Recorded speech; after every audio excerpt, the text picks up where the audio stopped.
क्या हुआ दे? चुप क्यों? क्या परेशानी है? सर पता नहीं क्यों मेरा दिल नहीं मानता कि ये तीनों खूनी हैं। मैंने इतने साल उनके साथ काम किया है और कितना कुछ सीखा है उनके पास से, लेकिन इस केस की फोरेंसिक जांच उन्होंने ठीक से नहीं की। 10 सितंबर को कमरा नंबर 111 में कौन ठहरा हुआ था? वो हमारे असिस्टेंट मैनेजर अंगद को दिया गया है। अरे ये तो वही है, विजय सर को बुलाता हूँ।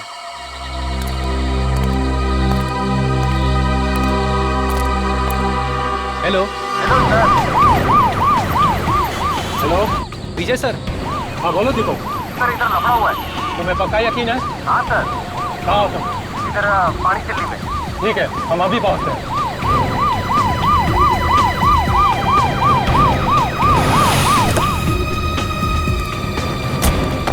सर कहाँ है गाड़ी? सर जाओ पकड़ो उसे। इंस्पेक्टर मुझे क्या हो रहा है यहाँ पे? आप प्लीज यहाँ से चले जाइए। नहीं मैं नहीं जा सकता, मुझे उससे काम है।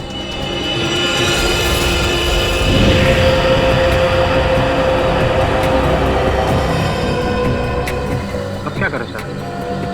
सीआईडी को फोन करना पड़ेगा।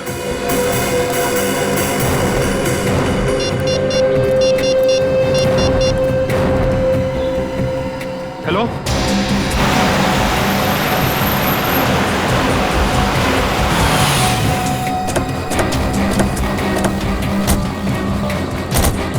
Hello sir. अंगद कहाँ है? सर गाड़ी के अंदर।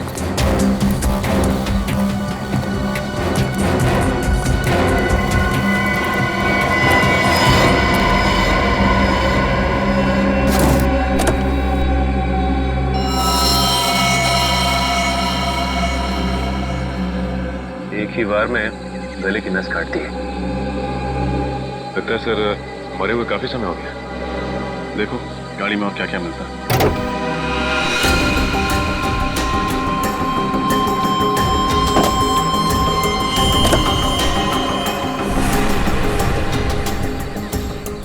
सर यहाँ ये और गाड़ी की पिछली सीट पे खून के धब्बे।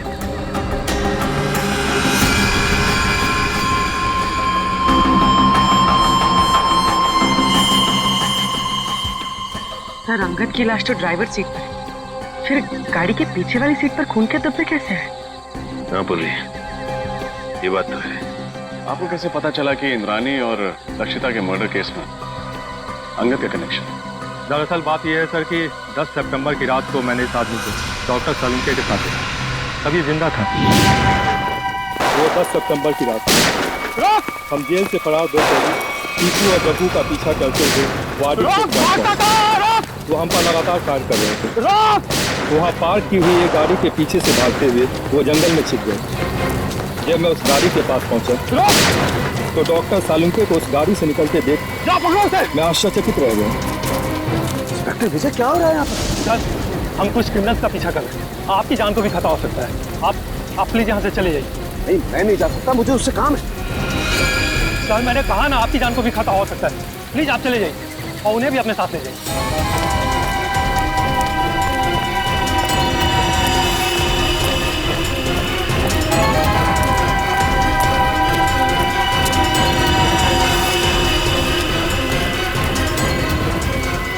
10 सितंबर को आपने डॉक्टर सालुंके को अंगद के साथ देखा था। 10 सितंबर को तो इंद्राणी और लक्षिता का खून हुआ था। सर हमने उनसे कहा था कि वो दोनों वहाँ से चले जाएं। वहाँ गोलियां चल रही थी, उनकी जान को खतरा था, लेकिन डॉक्टर सलूंके जिद करने लगे कि उन्हें इस आदमी से कुछ जरूरी बात करनी है। एक बात समझ में नहीं आई, लक्षिता और इंद्राणी के मर्डर से पहले सलूंके साहब अंगद को कैसे जानते थे, और आखिर ऐसी क्या बात थी कि वो उस रात अंगद से मिलने गए? ये सवाल तो डॉक्टर सालुंके से एसीपी सर ही पूछ सकता है। ये रही डॉक्टर सालुंके तैयार की गई फॉरेंसिक रिपोर्ट जो उन्होंने सितंबर 11 को तैयार की थी, और इस फोल्डर में दोबारा की तैयार की गई पोस्टमार्टम रिपोर्ट है जो तारिका और मैंने मिलकर तैयार की। और क्या अंतर है दोनों में? डॉक्टर सालुंके की रिपोर्ट के मुताबिक इंद्राणी और लक्षिता का खून रात 9 और 11 बजे के बीच हुआ, जबकि सच तो यह है कि दोनों की मौत रात 8 बजे के पहले हो चुकी थी। क्या? 10 सितंबर की रात को मैंने इस आदमी को डॉक्टर सलूंके के साथ देखा था।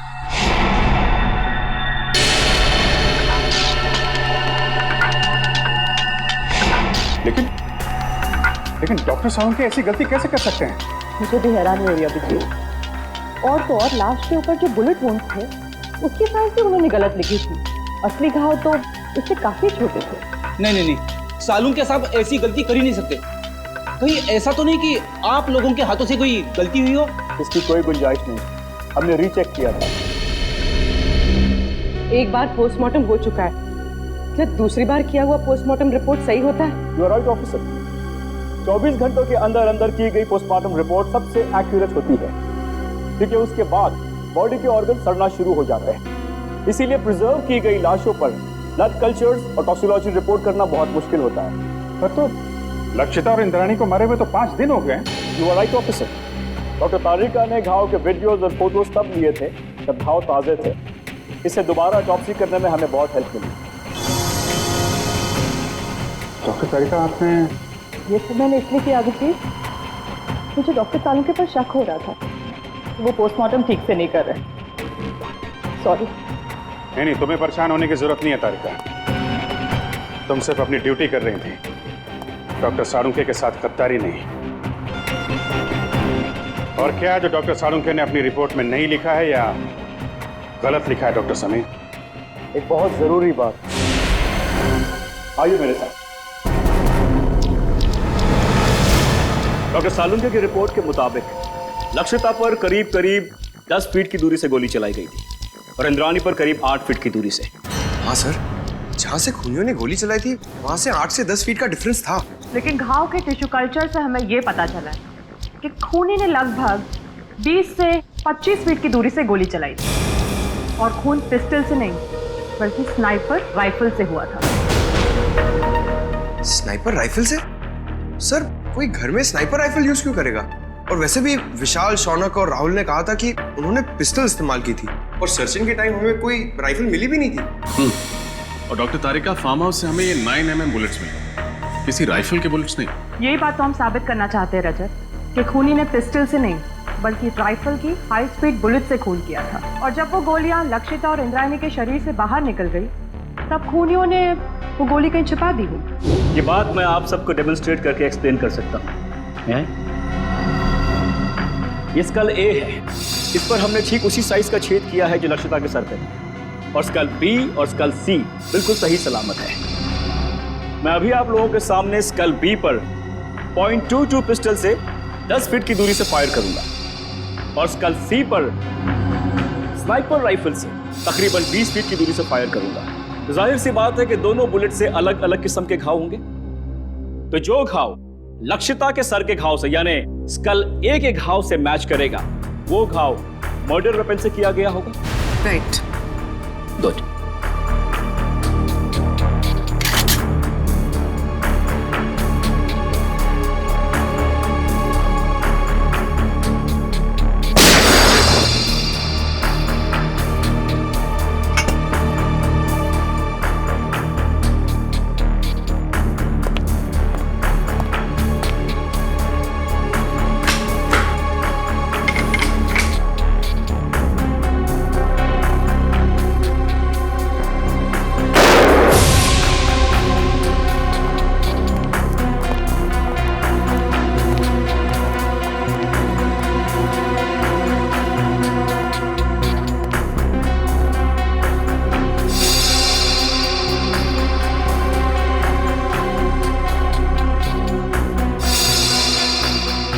कहना बिल्कुल सही है सर, दोनों का खून राइफल से ही किया गया। हाई स्पीड बुलेट से जो घाव स्कल पर हुआ है वही घाव लक्षिता के सर पर भी था। विश्वास नहीं हो रहा है सालुंके साहब ने इतना बड़ा झूठ बोला हमसे।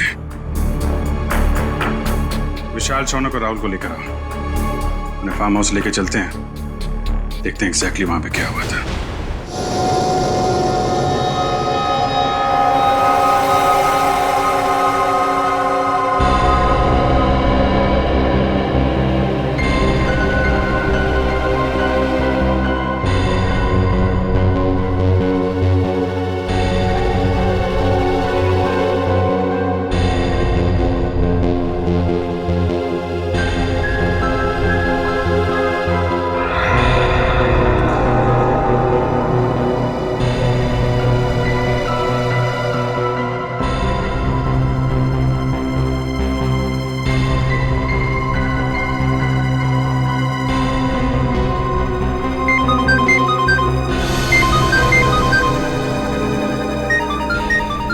ये मेरा फोन है, मुझे लेने दो।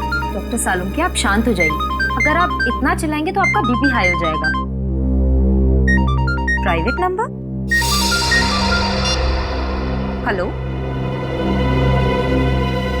जी, 1 मिनट, आपके लिए फोन। Thank you. हेलो, कहाँ हो तुम? मैं दोपहर से तुम्हारा इंतजार कर रहा हूँ, फोन क्यों नहीं किया? देखो, हाँ मुझे याद है सब कुछ, दोहराने की जरूरत नहीं है। आ रहा हूं मैं वहां पर। क्या तुम्हारा दिमाग खराब हो गया? देखो, जो कुछ करना है मेरे साथ करना, उसे कुछ भी नहीं होना चाहिए। हाँ ठीक है, आ रहा हूं मैं।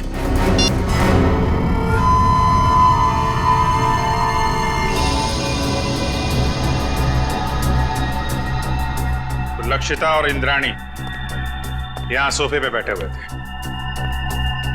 अब ठीक से याद करके बताओ कि 10 सितंबर की रात को यहाँ पे क्या हुआ था? क्या किया था तुम लोगों ने? सर, उस रात करीब 9-9:15 बजे होंगे सर। हम लोग पिस्तौल लेके जैसे ही फार्म हाउस के बाहर पहुंचे, यहाँ कोई वॉचमैन नहीं था। सर, हमने तय किया था कि हम पहले दोनों को शांति से समझाएंगे, अगर वो नहीं मानेंगी तो फिर उन पर गोली चलाएंगे। तो फिर तुमने उन्हें समझाने की कोशिश की? नहीं सर, जैसे ही हम लोग यहाँ पर पहुंचे, यहाँ पे बहुत अंधेरा था, सिर्फ टीवी की आवाज़ सुनाई दे रही थी। इससे पहले कि हम लोग कुछ करते, उन लोगों ने हम पे गोलियां चलानी शुरू कर दी। और उसके बाद तुम लोगों ने भी गोलियां चलानी शुरू कर दी? हाँ सर, क्या करते, उन्होंने शौनक को एक गोली मार दी थी। बस मेरी जान जाते जाते बची है सर, ये देखिए।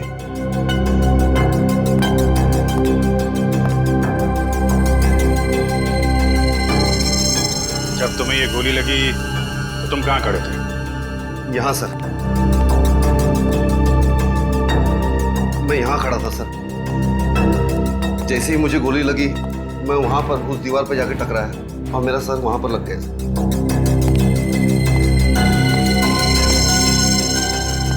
यहाँ पे गोली लगी तो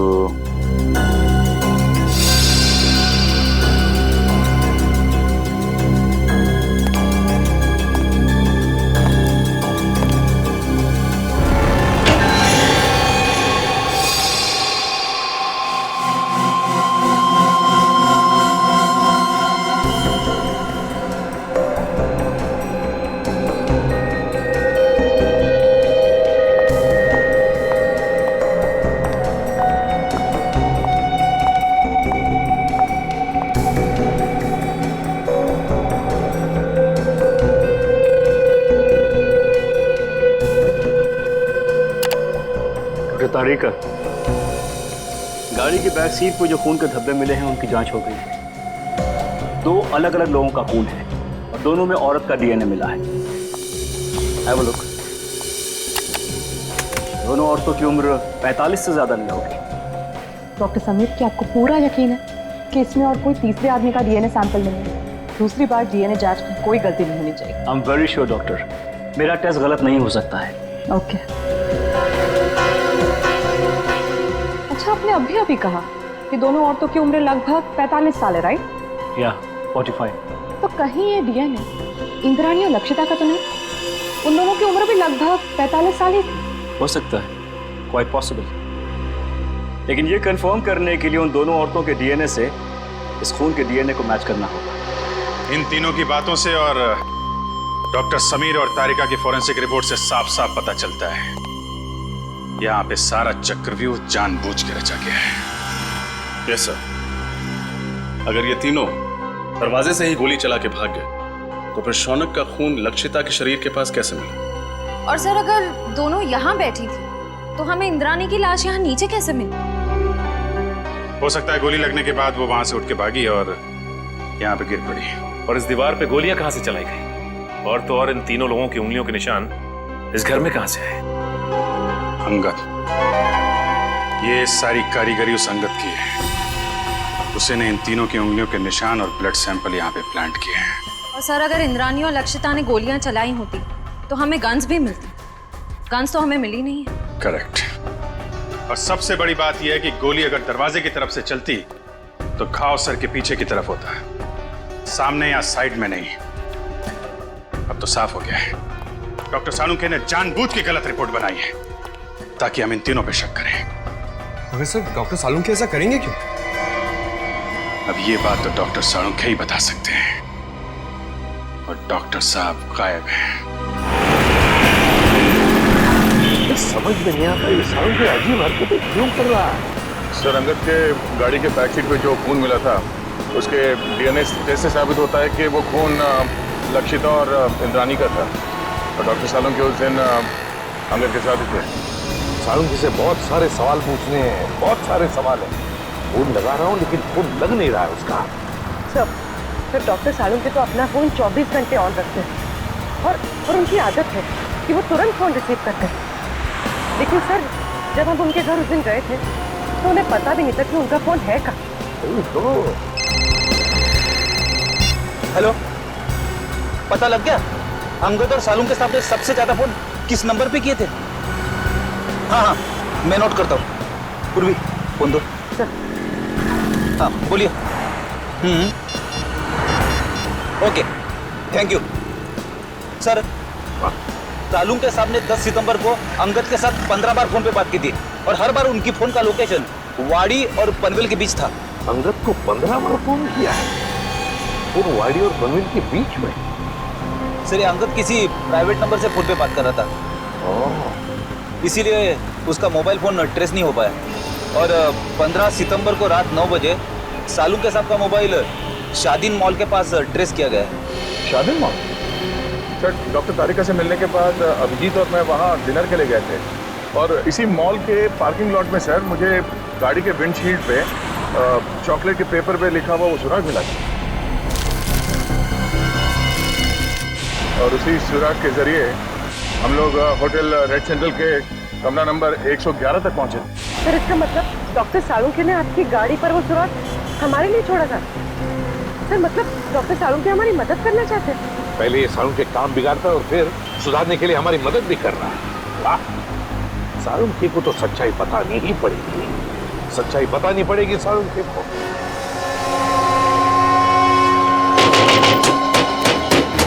सालुंखे!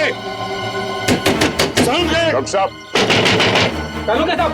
सर, दरवाजा तोड़ दूं? तोड़ दो। डॉक्टर साहब! सालुंखे! सालुंखे! देखो उसे, देखो।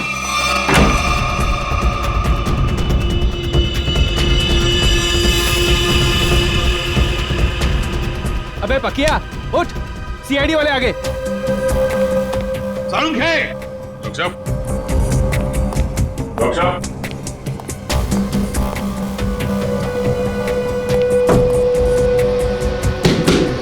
सालुंखे साहब!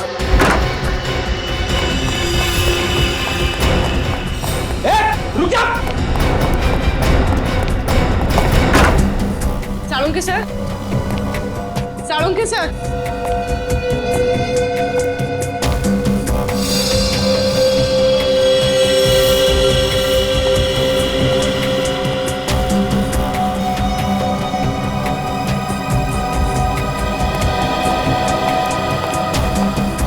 सालुंखे गायब है ना? क्या शक था मुझे यही होगा। सर? आप ये क्या है? सालुंखे का पुराना शौक, लकड़ी के मॉडल्स बनाना।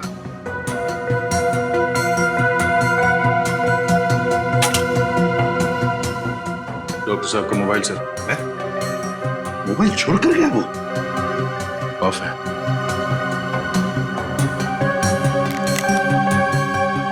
सर इसमें ना तो बैटरी है ना सिम कार्ड। बैटरी भी नहीं, सिम कार्ड भी नहीं। सर सालुंखे सर तो कहीं नहीं, मगर अंदर के कमरे में काफी सारे मॉनिटर्स का सेटअप लगा है। CCTV monitor. CCTV monitors?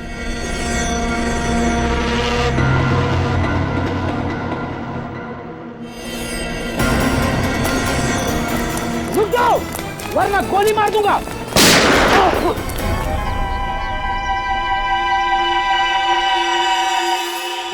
बच गया, बच गया, लेकिन अब नहीं बचोगे बच्चू।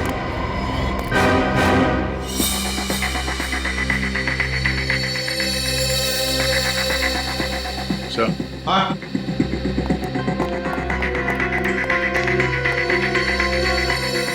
ये देखिए सर, खुफिया कैमरा। लगता है कोई डॉक्टर सालुंके के ऊपर नजर रखे हुए था। सर, और ये मोनिका भी कहीं दिखाई नहीं दे रही। सर, मुझे लगता है सालुंके सर को ये कहीं लेकर गई होगी सर। कहाँ? ये दोनों बताएंगे सर। हमें कुछ नहीं मालूम साहब। क्या जानते हो तुम? साहब कुछ नहीं जानते सर। कुछ नहीं जानते?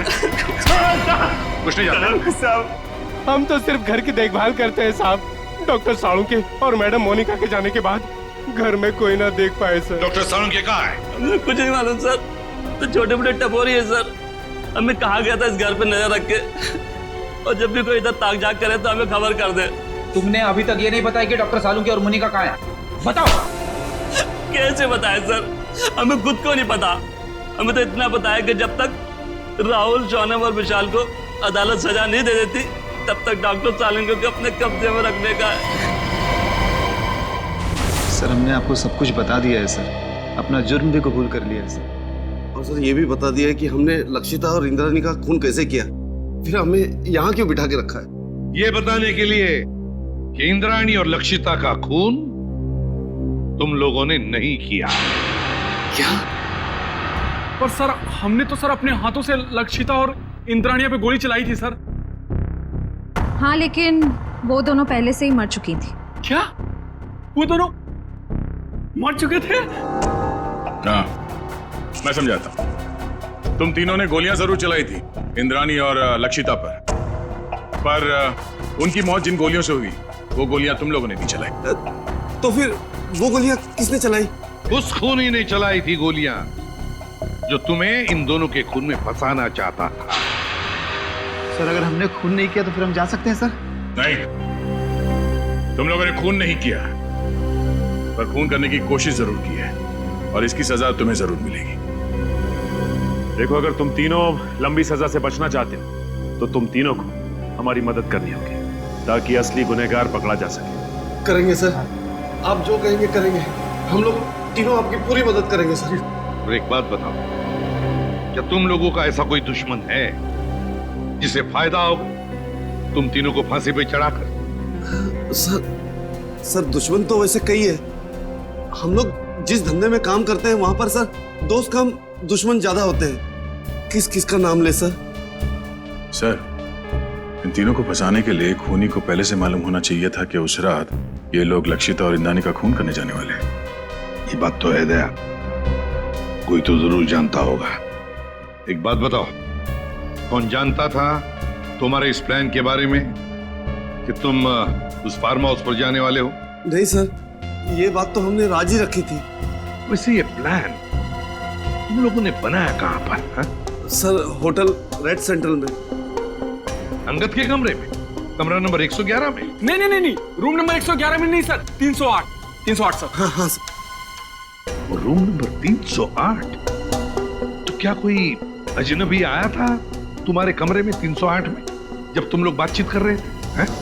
विशाल, तुझे याद है जब हम लोग उस कमरे में बात कर रहे थे तो वहाँ एक वेटर आया था इंटरकॉम का फोन रिपेयर करने के लिए, और उसने गलती से टेबल पे रखा हुआ खाना गिरा दिया। अरे गलती से नहीं भाई, जानबूझकर गिराया था उसने खाना। और वो उस कमरे के अंदर कपड़ा ढूंढ रहा था खाना पोंछने के लिए, ताकि वो टाइम पास कर सके और हमारी बातचीत सुन सके।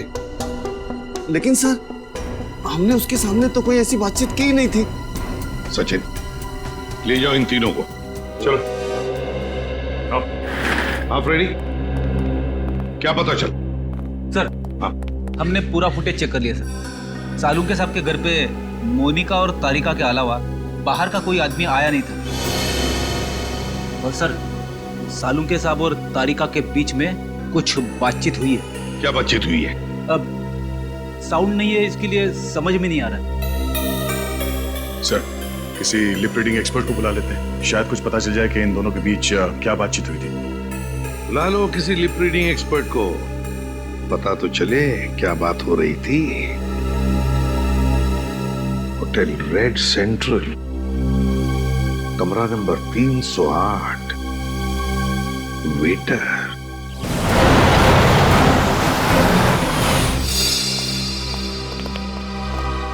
हेलो सर, आप लोग फिर से यहाँ? हमें कमरा नंबर 308 दिखाओ। जहाँ पे शौनक, विशाल और राहुल ठहरे थे सितंबर 10 को। क्यों, क्या हुआ? क्यों क्या बात में? पहले चाबी दो और उस वेटर अमित को बुला।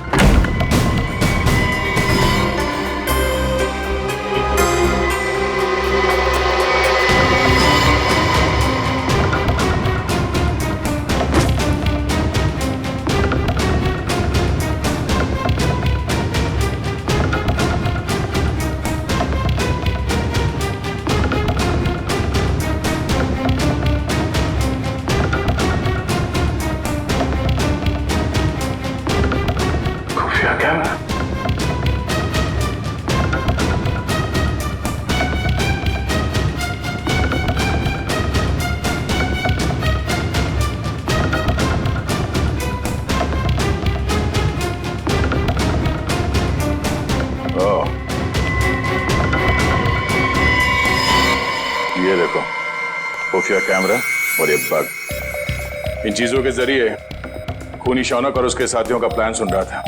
सर अमित आ गया। आइए अमित जी आइए। हाँ बैठ बैठ इधर। तूने लगा था ना ये कैमरा और ये बग इस कमरे में, हाँ, ताकि तुम विशाल, शौनक और राहुल की बातें सुन सको। क्यों? नहीं सर, मैंने कोई बग नहीं लगाया सर, मैंने कोई बग नहीं लगाया सर। देख सच बोल, वो बग हमें मिल चुका है, समझा? बात यहीं पे बताएगा या कहीं और ले चले तुझे?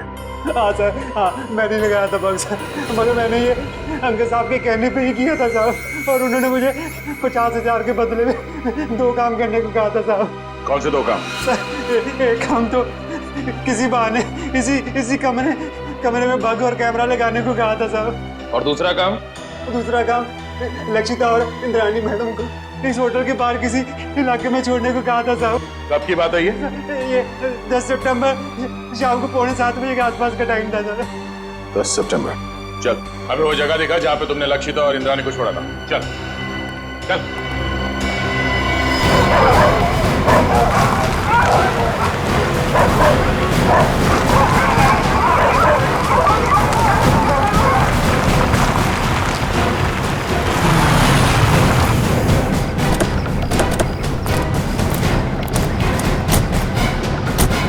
सर यहाँ पे छोड़ा था मैंने, और सर वो दोनों वहाँ पे खड़े थे, वहाँ पे। तो बात कर रहे थे वो?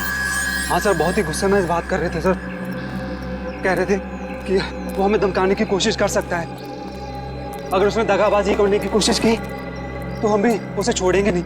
लेकिन सर बाद में होटल में चला गया, उसके बाद क्या कुछ हुआ मेरे को सर पता नहीं। सर इंस्पेक्टर विजय ने डॉक्टर सालुंखे और अंगद की गाड़ी को आखिरी बार यहीं आगे पास में ही देखा, और बाद में गाड़ी की बैक सीट पर उन दोनों औरतों के खून के निशान भी मिले।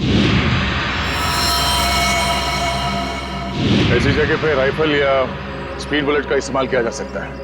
खूनी ने राइफल का इस्तेमाल किया है, पिस्टल का नहीं। और गोली 5 फीट की दूरी से नहीं, काफी दूर से चलाई गई है। एक काम करो, आसपास देखो कोई सबूत मिलता है क्या।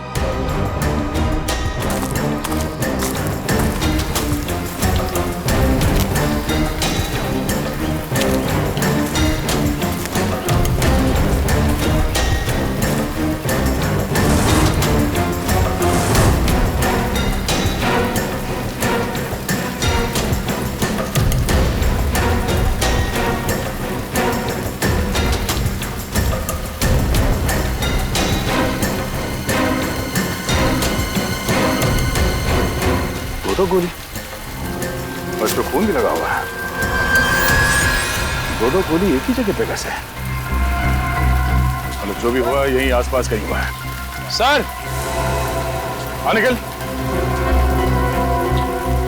सर इस झाड़ी में ये सैंडल मिला है सर, इस पे खून लगा हुआ है, लेकिन सर खून सूखा हुआ है सर। खून लगा? हाँ सर।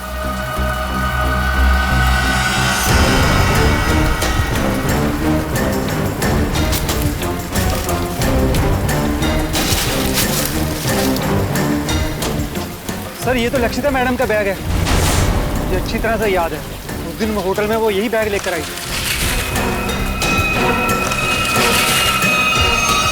लक्षिता मैडम का बैग? कैसे? खून लगा हुआ है। इस बैग पे जो उंगलियों के निशान है जरूर उस खूनी के होंगे, और वो खूनी भी ज्यादा दूर नहीं गया होगा।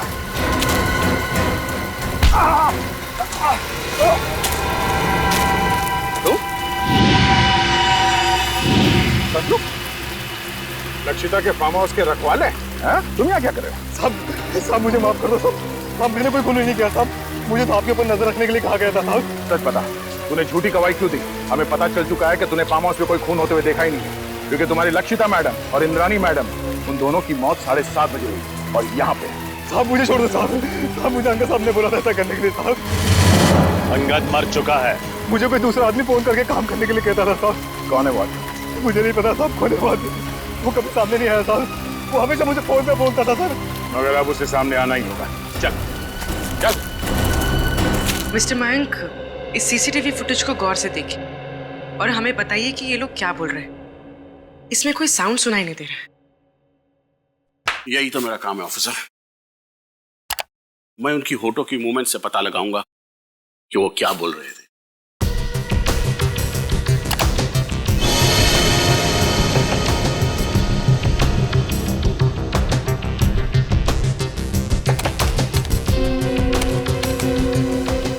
ACP sir,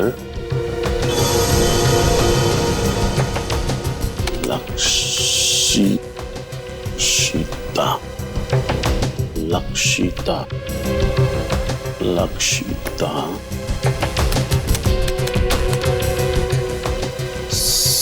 CID team.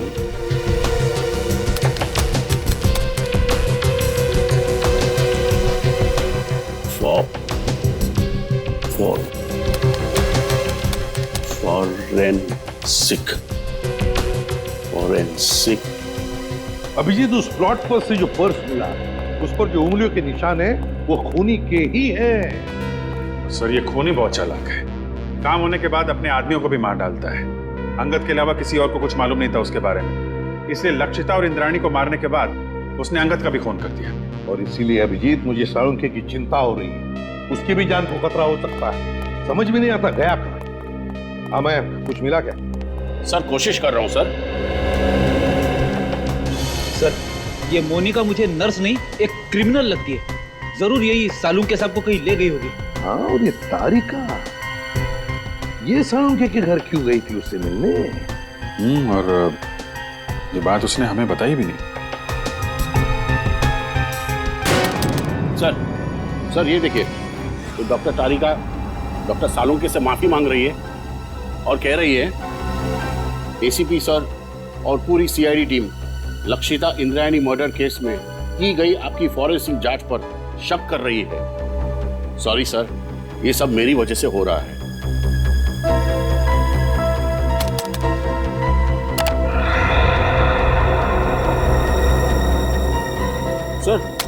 Sir ये भी देखिए, डॉक्टर साळुंखे किसी के साथ फोन पर गुस्से में बात कर रहे हैं और कह रहे हैं जो करना है मेरे साथ करो, उस लड़की को कुछ नहीं होना चाहिए, मैं आ रहा हूं। उस लड़की को जाने दो। है कौन ये लड़की अभिजीत, जिसे साळुंखे बचाने की कोशिश कर रहा और फिर खुद गायब हो गया? कहां गायब हो गया ये साळुंखे? ये सारा चक्कर क्या है?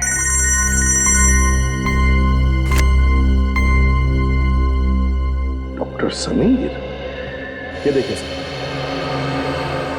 ये तो हाई स्पीड बुलेट है। यस सर, और ये .22 कैलिबर की राइफल से फायर की गई थी। लक्षिता और इंद्राणी के शरीर पर जो घाव थे वो इन्हीं बुलेट से हुए थे सर। ओह,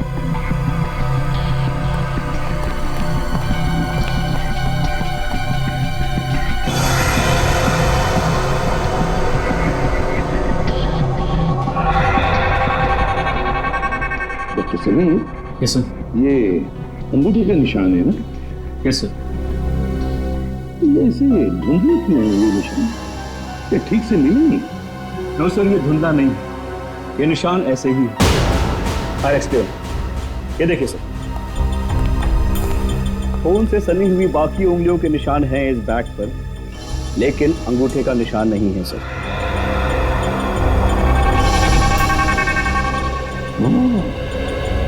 लगता है अभिजीत, ये अंगूठा डैमेज है, जिसकी वजह से रेखाएं मिट गई हैं।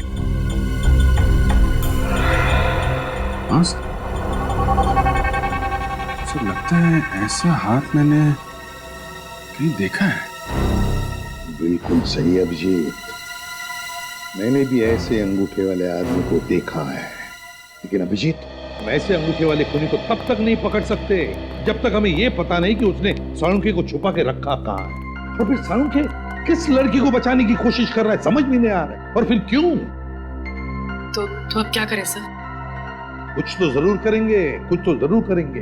साळुंखे को तो ढूंढना ही है। जरा सोचो, साळुंखे ने फोरेंसिक का रिपोर्ट गलत बनाया था ताकि हम उस पर शक करें, और फिर उन्होंने दया के लिए होटल रेड सेंट्रल का सुराग छोड़ा, उसकी गाड़ी के वाइपर पे।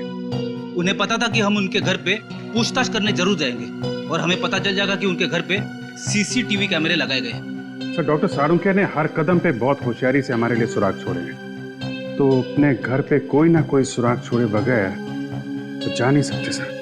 लेकिन सर, हमें उनके घर पर ऐसा कुछ भी नहीं मिला था। है सुराग है। कौन सा सुराग सर? घर रेडी, घर, एक लकड़ी का छोटा सा घर। सीसीटीवी फुटेज में हमने देखा है कि साळुंखे घर से बाहर जाने से पहले एक छोटा सा घर बना रहा था। वो घर तो डॉक्टर तारिका के घर जैसा है सर। हाँ, तारिका कहाँ है? डॉक्टर समीर, तारिका कहाँ है? सर, अंदर की कार सीट पर जो खून के धब्बों के निशान मिले थे, उनकी जांच करने के बाद वो कहीं चली गई है। उसका फोन भी नहीं लग रहा। फोन? मतलब डॉक्टर साळुंखे फोन पे जिस लड़की को बचाने की बात कर रहे थे वो डॉक्टर तारिका है? हाँ अभिजीत, साळुंखे तारिका के घर ही गया है। इसका मतलब है साळुंखे और तारिका की जान खतरे में है।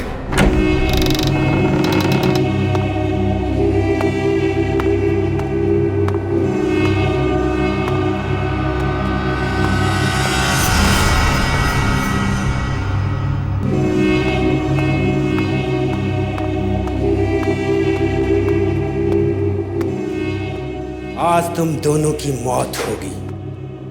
आज ये सारा किस्सा ही खत्म होगा। नहीं नहीं नहीं नहीं नहीं डॉक्टर तारिका, ऐसे रोते नहीं। अरे अपने बॉस को देखो, कैसे बैठे हुए, निडर, शांत। बहुत होशियार समझते हो अपने आप को ना, जरूरत से ज्यादा चालाक और चतुर।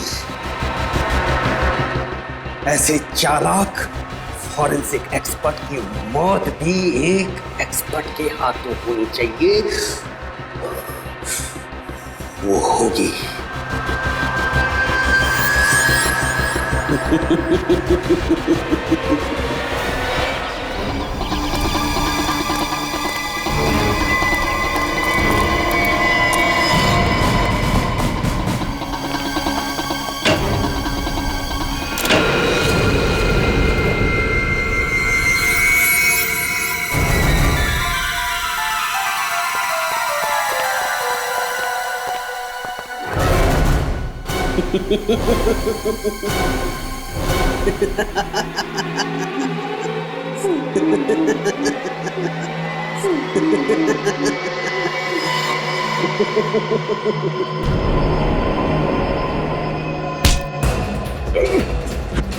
इंजेक्शन दे दो तुषार। हर किसी नहीं, सीआईडी मुझे जिंदा कभी नहीं पकड़ सकती है। मैं ये इंजेक्शन खुद इंजेक्ट करूंगा। नहीं नहीं।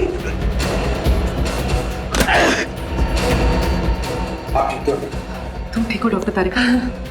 बहुत होशियारी दिखा ली तुमने तुषार। बता, तेरी साथी मोनिका कहाँ? मैंने इसे भी जहर का इंजेक्शन दिया है। साथी तक को नहीं छोड़ा। पंकज, जल्दी से मोनिका के पास जा और से हॉस्पिटल पहुंचा। अब तेरा खेल खत्म तुषार।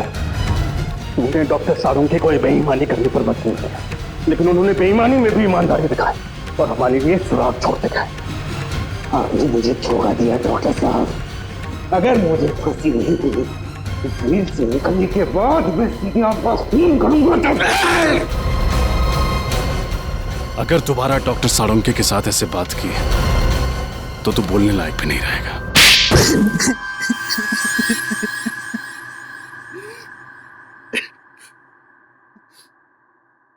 कितनी मेहनत से मैंने ये पूरा प्लान तैयार किया था। एक तीर में 5 शिकार। लक्षिता, इंद्राणी, राहुल, विशाल, शौनक, सबको एक साथ अपने रास्ते से हटाने का प्लान बनाया था मैंने। इंद्राणी और लक्षिता को तुमने क्यों मारा? क्योंकि मैं इनकी पूरी जमीन हड़पना चाहता था, इसलिए मेरे लिए इनका मरना बहुत जरूरी था।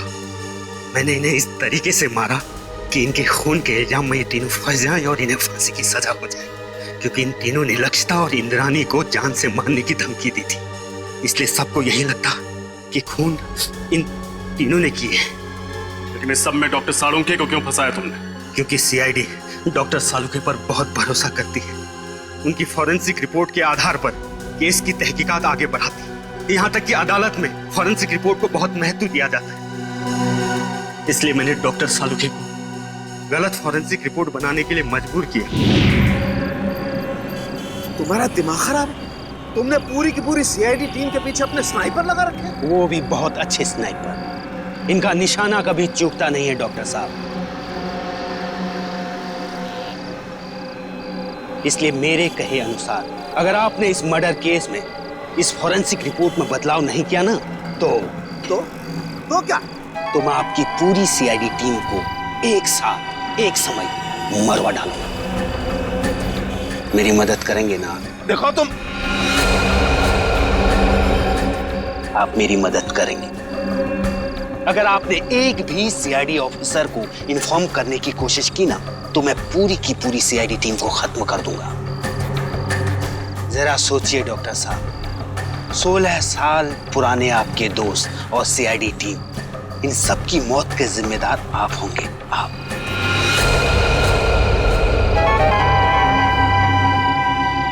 ठीक है, मैं तुम्हारी मदद करूंगा। बहुत अच्छी। और हाँ, कोई होशियारी नहीं। तुम्हारी हर चीज अभी रिकॉर्ड करेगा।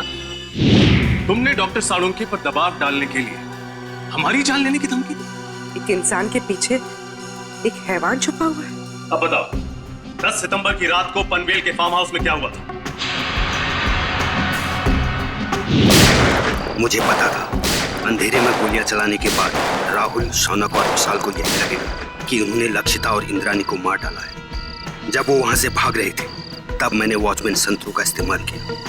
मुझे एक चश्मदीद गवाह की जरूरत थी जिसके बयान पर सीआईडी भी भरोसा करती और जो बाद में अदालत में भी तीनों के खिलाफ गवाही देता। प्लान तो तुमने बहुत मेहनत से बनाया था, लेकिन डॉक्टर साळुंखे की होशियारी और हमारी टीम की सूझबूझ और एकता के कारण तुम्हारा प्लान कामयाब नहीं हुआ। अब तुम्हारे खिलाफ ऐसा केस तैयार करेंगे कि इस डबल मर्डर के लिए तुम्हें फांसी ही होगी। साळुंखे, यार हमने तुम पर शक किया, मगर तुमने अपना सब कुछ दांव पर लगा दिया हमें बचाने के लिए। सॉरी यार। अरे सॉरी? हाँ सॉरी। कम ऑन यार। अरे मेरा फर्ज था ये सब कुछ करना। पिछले 16 साल से हम लोग एक परिवार की तरह से काम कर रहे हैं। सीआईडी मेरा अपना परिवार है यार। हाँ मैं मानता हूं, एक पल के लिए मुझे कश्मकश थी कि मैं सीआईडी को भी बचाऊं और अपने प्रोफेशन के साथ गद्दारी भी नहीं करूं। ये प्रॉब्लम थी मेरे सामने। लेकिन यार Pradyuman, please don't say sorry यार, प्लीज। चलो ठीक है, जो हुआ सो हुआ, है ना, भूल जा यार। लेकिन सबसे खुशी की बात क्या है मालूम? जो तू सही सलामत वापस आया वन पीस में। आना ही था मुझे वापस। मुझे पूरा भरोसा था तुम लोगों पर। मुझे मालूम था तुम लोग मुझे कभी कुछ नहीं होने दोगे। तू रोता क्यों है? रो नहीं रहा हूं मैं यार, रो नहीं रहा हूं मैं यार। तुम नहीं सुधरोगे यार।